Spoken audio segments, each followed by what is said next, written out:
He sang to her every night love songs. Live on video, she thought she'd found her soulmate. But the voice she fell in love with wasn't even his. This is the story of the fake singer who stole her life's savings. It started as music and ended as a $40,000 heartbreak. Meet Rachel, a 42-year-old music lover who spent her evenings online watching small artists perform live. That's where she met Elliot, a singer-songwriter with a soft voice and a charming smile. He said his songs were only for her. Every night he'd sing covers, dedicate lyrics, and call her his muse. It was 6 months of daily messages, video calls, and private serenades, what felt like a perfect digital romance built on a foundation of shared passion and late-night confessions. Rachel felt seen, cherished, and believed she was witnessing the rise of a true artist, one she was lucky enough to have all to herself.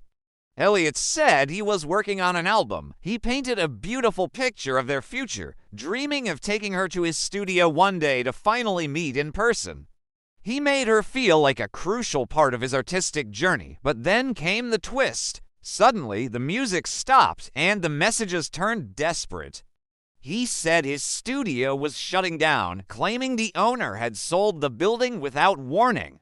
He was heartbroken, explaining that he might lose all his work, all the songs he'd written for her, unless he could raise $40,000 to buy back his essential recording equipment. Rachel wanted to help. After all, she believed she was helping the man she loved secure their future together. She wired the money, and that's when everything started to fall apart. Elliot went silent for days. The nightly calls stopped. The loving messages dwindled to nothing. When he finally responded to her frantic texts, his voice sounded different. It was deeper, harsher, none of the soft, melodic tone she'd fallen for. Then, his social media disappeared. The profile she visited every day was suddenly gone, replaced by an error message, account not found. Worried and confused, Rachel started digging. She took a screenshot from one of his old videos and ran a reverse image search. And that's when she discovered the gut-wrenching truth. The songs, the performances, every single note all stolen from a real YouTube musician in another country. The man she knew as Elliot wasn't real. He was just an actor, a face hired to lip-sync someone else's voice, someone else's soul. The entire relationship had been a performance.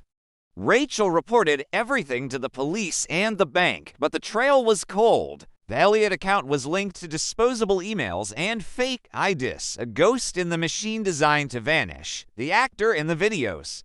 He was probably hired through a gig site for a few dollars, completely unaware he was the face of an elaborate international scam.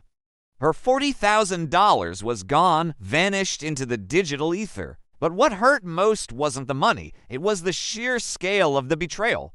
The realization that every "I love you," every "this song is just for you" had been a line from a script, a carefully crafted lie likely told 24 of other victims, each one believing they were his one and only muse. The intimacy she cherished was a manufactured product sold to the highest bidder. In a world where even art and music can be stolen and repurposed, love can be too. We want to believe in the fairy tale, in the idea that someone across the world is singing just for us. But if that person only ever sings for you from behind a screen, if they always have an excuse not to meet or to verify who they are, it might not be a love story. It might just be a performance. Always be cautious, verify who you're talking to, and protect your heart. Thanks for watching. If you want to learn more about how to stay safe online, be sure to subscribe to the channel. We'll see you in the next one.